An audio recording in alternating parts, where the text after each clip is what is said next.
Welcome back, adventurers, in the second part of my attempt to preserve the Shard of Spring by SSI, a computer role-playing game for Commodore 64, an 8-bit machine from 80s. In the first part, I talked about the physical copy I was lucky to get, and I have shown the preservation process I went through. In this part, I will show you what kind of copy protection this game has, and I will try to break it. Are you ready? Let's check if this game actually has some copy protection, because it looks like if I cannot dump it, there must be a reason. Maybe there are errors that were put there intentionally. I'll show you a funny thing. When I try to load the directory of this disk, this is all which is shown. Actually, the cursor color just changed because I can still see and operate normally. I can still see the screen. So if I change this, you see that it actually listed the first line, which contains the name of the disk, and then it said ready. So that's really interesting. So yeah, we cannot see the listing, but when I did a dump, I noticed there was a boot file. So let's also try to load it, and you will see something very interesting. List, and that's all. Funny enough, the color also changed of the cursor. Actually, it's still everything functions. So let's change everything on the background to a different color. Yeah, so you can see 1986 strategic simulations incorporated, and then syntax error and ready. That's all. You cannot really get any listing, but it must be there. Yeah, how does it work? So the game loads from the original drive, but it doesn't load when I try to run it from the dump I did. I'll show you. So I have it on this disk.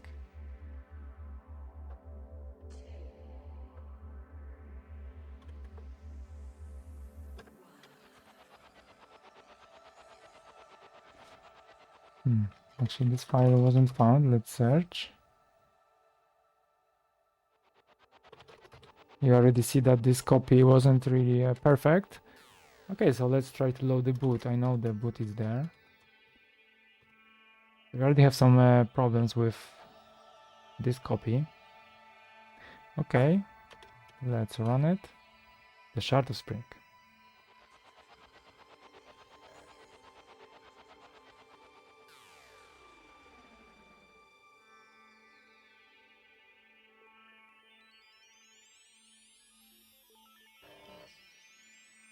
Error during load. Reboot. Okay, so yeah, it's a copy. It's illegal copy, of course. Well, I just wanted to make a backup, yeah? So it's time to get our cracking tools and see if we can remove this copy protection from the game. What do we need for this? I will use a final cartridge 3 joystick, and I will just use the original drive, but I will also show you something funny about this with SD to IAC drive. So let's dive in. It's time to attach the final cartridge. Of course, with computer powered off. Okay.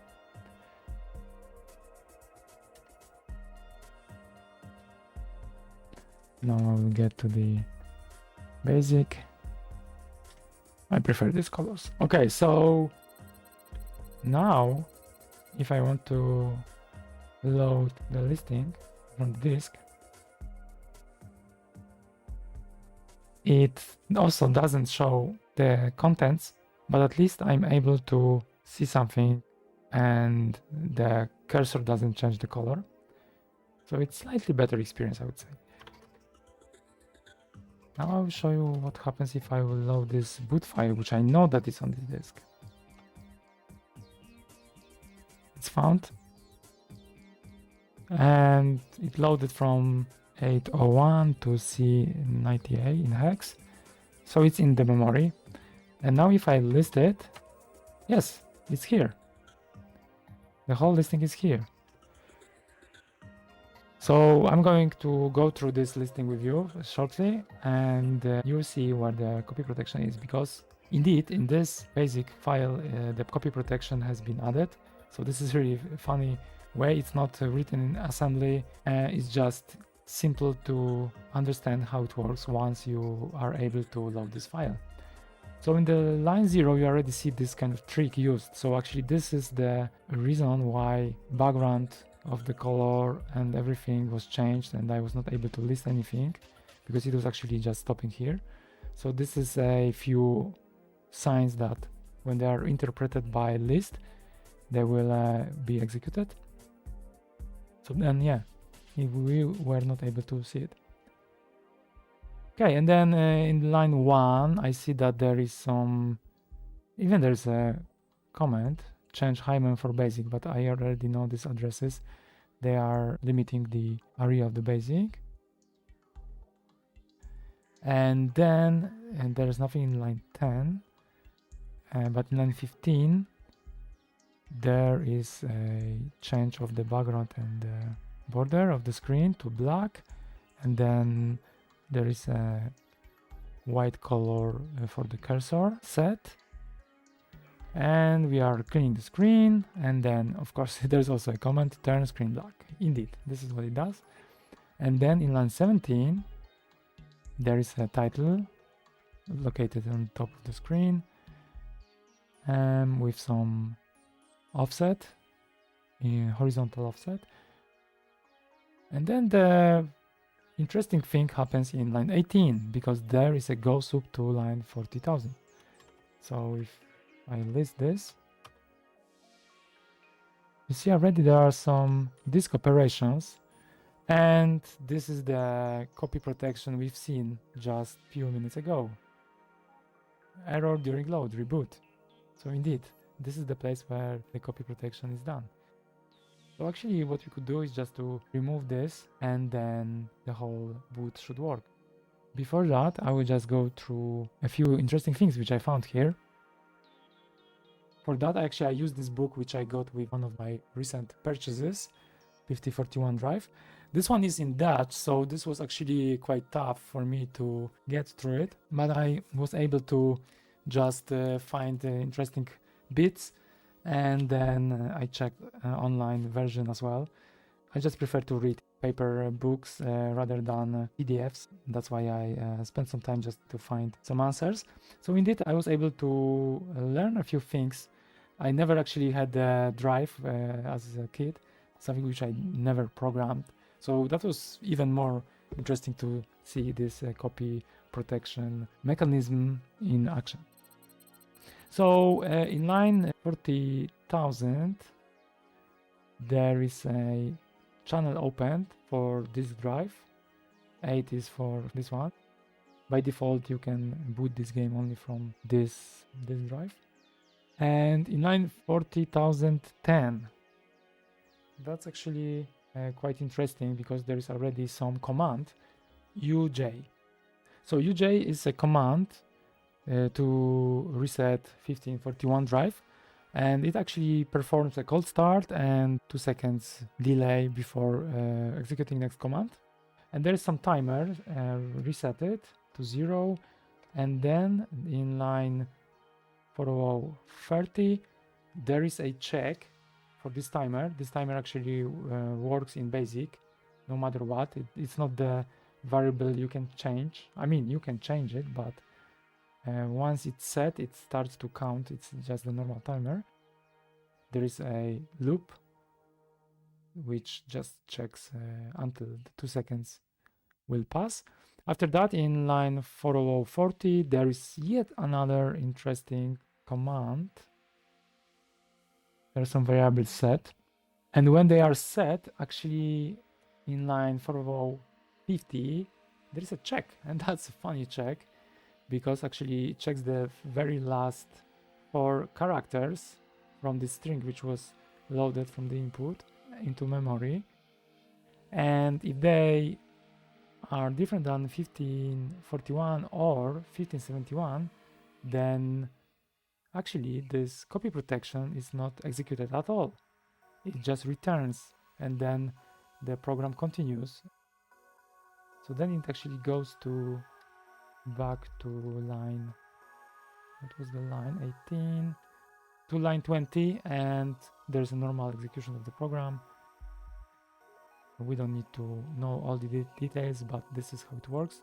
Actually, there is another boot one used, so there's another file. Okay, so this is funny really, because I check it with SD2 IAC, and then I was able to see this situation that actually this copy protection was not used at all.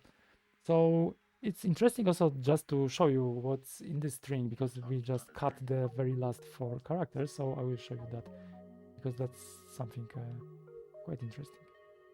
I can actually run this, and then I can end the execution of the program just before. So I can end execution here, and then I can check. And that's actually better. So let me run this. Okay. Yeah, so this is actually the command which was performed against the disk drive. The disk didn't do anything actually in this case, I noticed. The motor was still staying in place, but the information was taken from memory. And this is CBM DOS 2.6, and this is the character 1541. This is the one which the check is going to be performed. So that's really funny. Okay, so once the drive is detected in line 40060, there is some delay, and in line 40070 there is yet another command executed. So we actually can see easily that there are 2 channels opened at the same time. And then in line 40080 there is something really interesting. B-E20177. Yeah, this is something which I was scratching my head for a while, but I found the answer quite fast in the book. Yeah, it was on page 102 in this book. Yes, there is B and E, so I was able to understand a little bit of it. LAT Spore 1, this is like a track 1, and sector 8 in this case. So I still use the reference in English just to be sure what I see. So actually what it does, it's the block execution command. And as manual says, this is a rarely used command, and it will load a sector containing a machine language routine into a memory buffer from diskette and execute it from the first location within the buffer until a RTS instruction ends the command. RTS instruction is like a return from subroutine. So in this case, I can see that this actually executes the block from channel 2. So indeed, this is the channel we opened here. And 0 is always for drive 1541. I don't know how it's for the other drive, but I guess it's also the same case for 1571. And then 17 is a track number and 7 is a sector number. So this is from where the block is executed. So of course with this D64 dump I did, for sure we don't have this block in this particular sector on this track. So this copy protection is going to fail for that. And then what it does later on is that it closes both channels and then opens channel 15 and then it prints another command. This is mr. Maybe you can actually guess. I will give you 5 more seconds. Okay, so this is actually memory read. The disk contains 16K of ROM, and this is of course read-only memory, but as well it contains 2 kilo of RAM, and this is read-write memory. So in this case we can also use it to write and read from it. So this actually sets the pointers to memory location which needs to be read. In this case this is 255 for the low byte and 1 for the high byte. So in hex it's 1FF, and this is the value of like something like picking the value of 511 from the disk drive memory. So this one is checked. There is also an optional parameter at the end which is omitted here. So this one is for defining the length of bytes, how many of them must be read. In this case only 1 byte, so by default it can be omitted. So 1 byte is going to be put into $8 string, and after that the channel is closed in line 130, and then in 140 there is a check, and I don't know actually what is the value of this. I could check it on the original disk only, but I will skip it because it's just a detail. This value is added to character 0, and then if it's 255 then there is a return, which means that the copy protection check was validating that this is the original copy. Otherwise, in line 150 the screen will be clean, and then the message will be shown on the screen that this is an error during load. So it doesn't even say that this is illegal copy like in some other cases. It just says that something went wrong and you have to figure out it by yourself, I guess, that this copy is just illegal. And then the cursor is also changed to the black one, and then there is infinite loop in this case, but I think you can actually break it with run stop. And what's funny that in line 60,000 there is actually the way to save this program. It just listed here, so you can see that it actually opens the channel 15, then scratches the boot file if it's there, and then it closes this channel, and then it saves the boot over again. So now it's time to check if I can remove this copy protection. So in this case I think I will just play really easy and remove this line 18, because then I don't have a jump to this copy protection. I can leave this copy protection because it's actually a nice piece of code. And now the question is, can we save it? So I will show you one thing. I will try to run this line 60,000, which should exactly remove this file and save it again, and check out what happens. Of course, I wanted to make you sure that I'm not touching the original copy. I already did backups by creating a D64 images. In terms of preservation, you can do much better than creating D64 images, as you can preserve the flux which is on the disk, but for this one I need some better tools.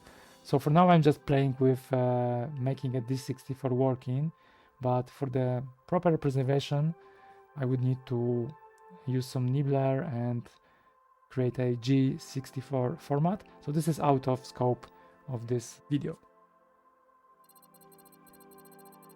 Okay, so I will try to save this boot file, the new one. And yeah, this is something which, to be honest, I don't know what is the problem, but that is the result. Break. There are like 3 spaces even here. And error in 60,000. I really don't know what is the problem. I could also try to maybe save like that, just to override this save boot file.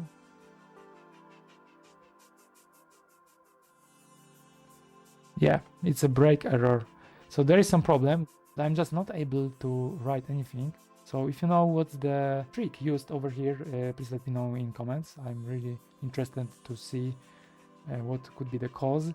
I thought maybe I would try to investigate how this listing works in general, but I decided just to cut it down and don't get into details that much. But if you have any insights or know how this works, then please let me know. So what I did in this case is that I just took all the files and I created a new disk64. So it's on this disk on the second side. I just pick up all files and then save them. So I guess I'm having all files which are on the original disk, and this one I'm actually able to save the boot file.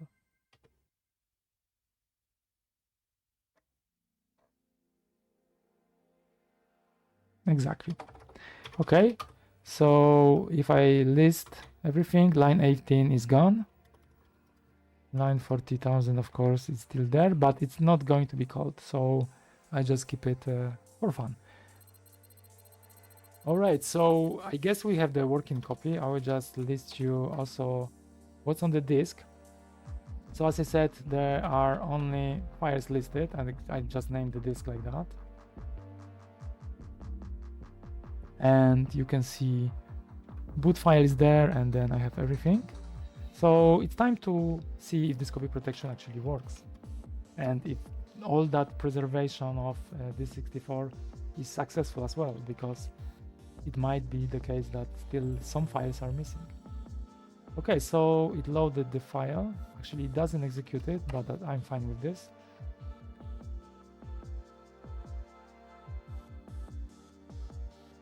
Okay.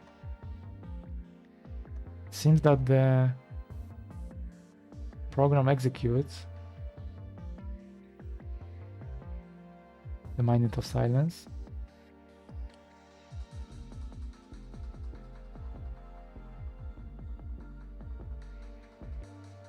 Insert shard game disk site 2 and press any key. That sounds really promising. Okay, so I will just keep this disk over here. So I also did a copy of the second site. Actually, I did it on the other disk because on this disk I had these 2 versions of the site A, the disk64 dump and the disk64 files created manually. So I have many disks right now, but this is when you try to play with this stuff on the original hardware. You just need some disks here and there.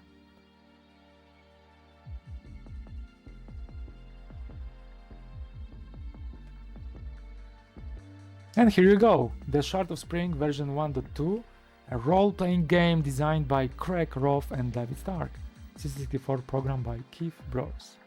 Copyright 86 by Strategic Simulations Incorporated. Yes, it works. It's also a great thing that this is version 1.2 actually, the one I bought. And the cracked version I've seen was 1.0. So I wonder what are the differences. Maybe at some point I will check the differences. Maybe there are some bug fixes. I'm not entirely sure. And parts of this program are copyrighted by Drive Technology Limited, 1983. So I guess these are the guys who are responsible for the copy protection code and the technique. And to be honest, I really don't like this kind of thingy. I know that is against the piracy, but if I would buy this game back then, I would really love to make a backup, just to be sure that this disk is going to work properly and I will never get this game lost. So I guess the situation back then was different, and I understand, but at the same time it's always nice to back up your original discs.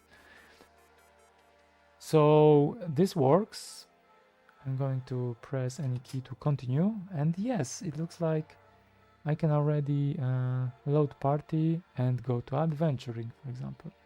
So for this one I will use the disc which I already got with the original game. Okay, let's see.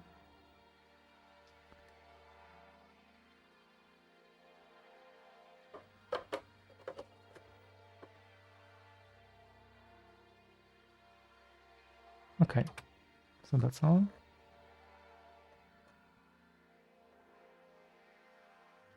Okay, and there are 5 parties. I guess this one I can use, load party number 1.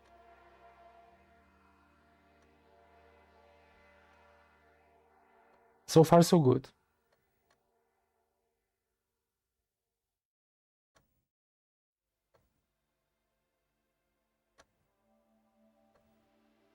Okay, insert short game disk site 2.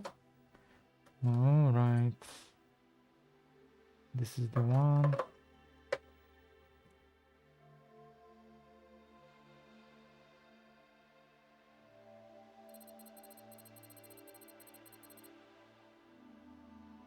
Okay, so I guess I can play. Actually, I don't know where I am because this is not the start of the game. It's somewhere later on. And actually, I love this graphic. It's really nice. Even slightly better than in Demon's Winter. Maybe not, but somehow I enjoy this. Okay.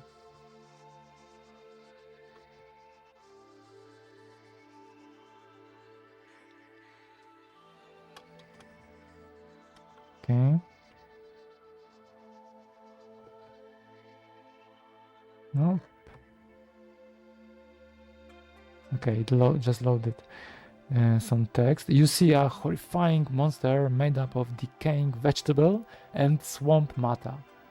It stands 7 feet tall and its glowing yellow eyes, there should be a dot or something, glowing eyes tell a history of anger and wrath. Combat.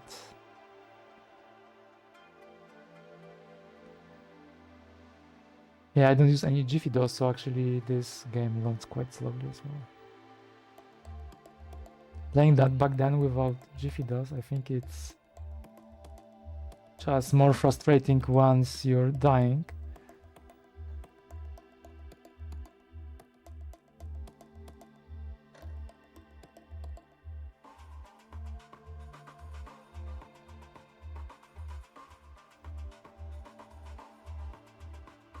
The monster is shambling mound. Okay, let's try to fight against shambling mound. Alright, so this is my party, and where is this? Okay, he's just below. I will also make some sound, because actually there is some sound. I don't know if you're going to hear it.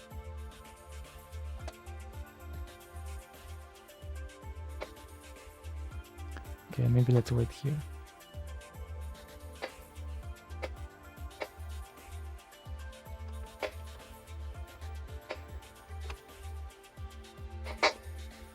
Mhm.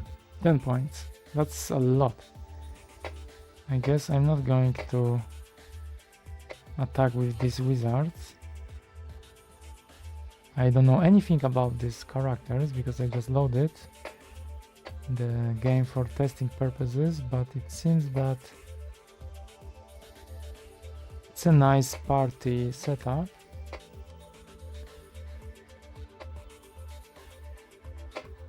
Okay, just moved one step, that's fine.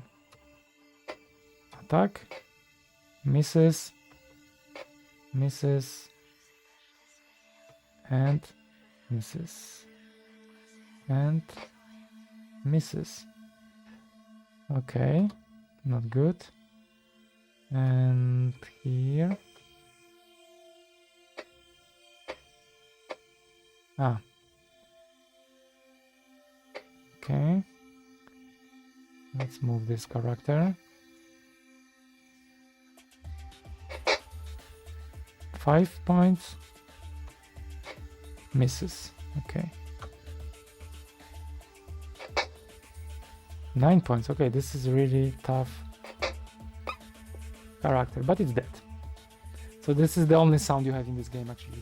There's no music, and yeah, you can just sit in the room and enjoy this game without any light.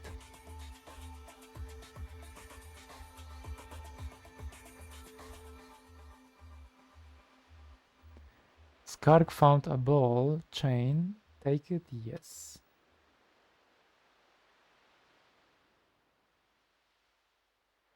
Okay, so far I played this game without any issues. Hopefully this is the working copy, really. The other thing I'm going to check is to also load the game again, as the other problem what was broken actually in the crack was the character creation.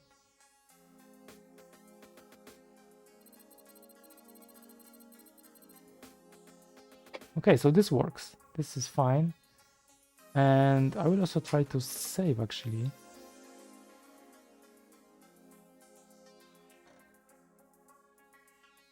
But maybe I should try to save it on the other disk. I have yet another disk, so I can always try to see if I can save the stuff to completely different disk.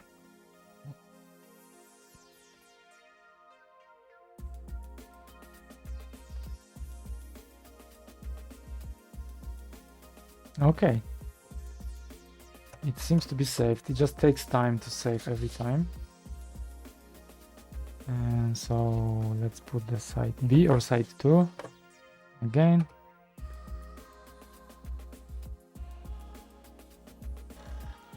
And we are back in game. All right, so I will check the character creation right now.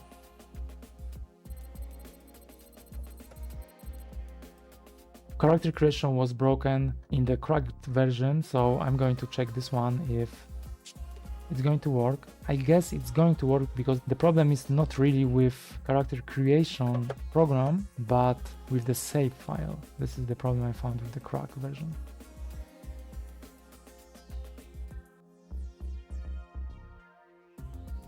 Okay, so let's get to character utilities.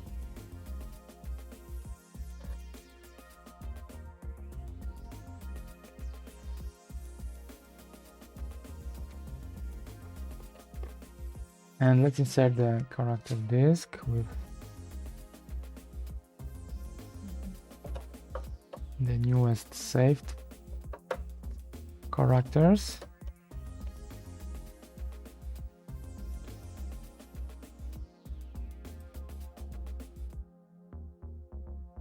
All right, and here the problem was when I was actually going into create. I can also try to list. So there are characters. Sir Barton is the one I created.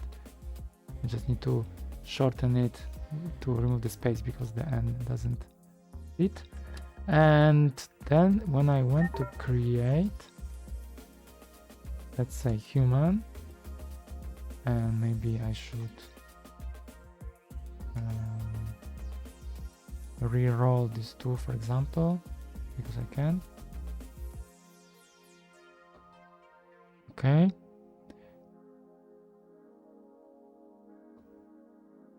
Yeah, so it was already, I think it was already broken in this place. So maybe actually that was the file which was broken, I don't know. But I can use also skills over here, so mace, karate, whatever. Maybe not mace, maybe sword. And I guess this one, for example. And yeah.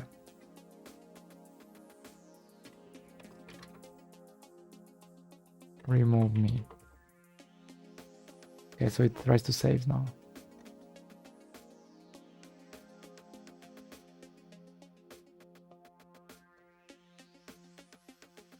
Okay, and then I can list again. And there is remove me one, so I can remove him. Remove me.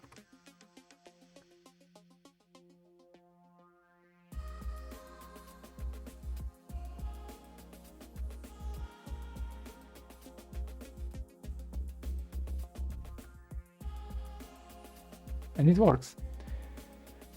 Okay, so that's all. The game works nicely, and I'm really happy that I was able to get this 64 version working and skip the copy protection, which was really funny early copy protection. So the last thing I wanted to show you is how it loads from SD to IAC, as copy protection is really omitted here, so that's a funny thing. Of course, this is not 1541 drive, but anyway, it should be treated as one because it emulates that. So I will load the first disk and load the boot.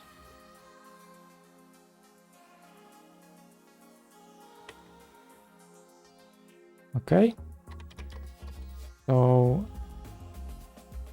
let's do again the same thing in line 40,040.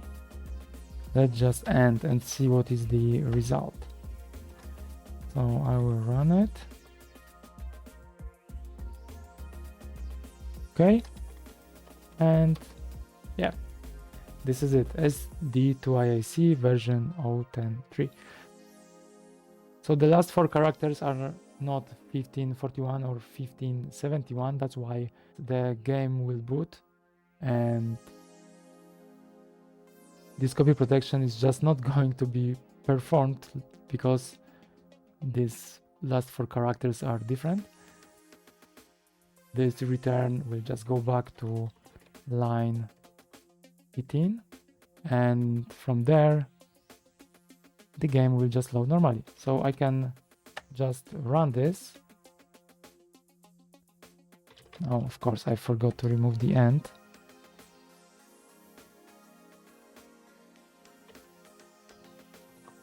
Is it okay? Yeah. I will just run this. It already loads from the SD to IAC.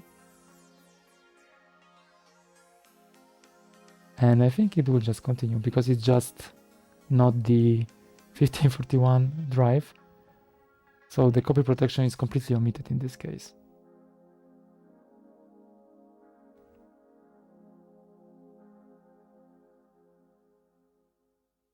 Exactly.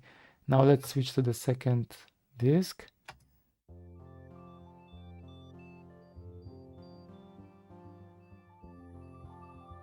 Here you go.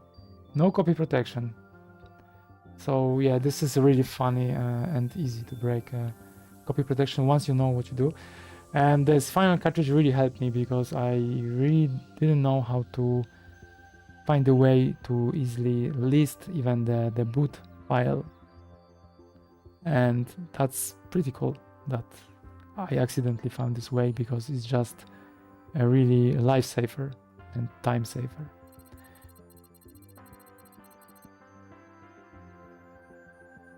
Alright, so another game is saved from Oblivion, and I'm going to play it during my too many hours streams. This is the prequel to Demon's Winter I played before, so hopefully I will have more fun with this game and with this universe. And I'm really happy that I was able to get the copy. Unfortunately I don't have a box, but still I got the manual, some loading instructions, and this is more than enough for me to preserve this game. I'm going to look into some cryo flags or any other tools that could help me, but if you have any ideas, please just left a comment. What tools do you use and what's the best to really preserve the flags which is on the actual disk? So I'm going to keep it in the safe place until I will get back to this and try to create a G64 file, and then I will also probably contribute it to the preservation projects. And if you want to help me with that, and then check my Ko-Fi page, and also follow me on Twitter, and also on YouTube you can see other videos for the stuff I do. So I hope you enjoyed this video, and let me know what you think about it. Also, I wanted to say thanks to everyone who was involved on Twitter just to give me some hints. So happy hacking to everyone, and see you in the next video. Bye.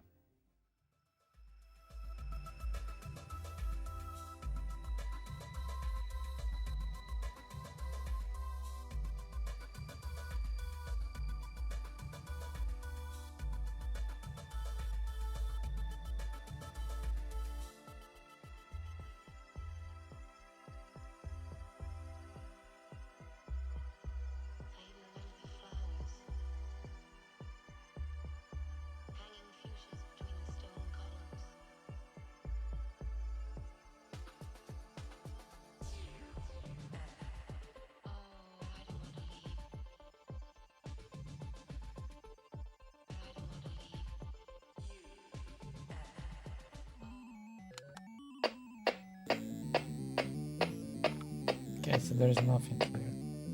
Oh, maybe there's some. Oh, yes, there is. Ah, there's a combat as well.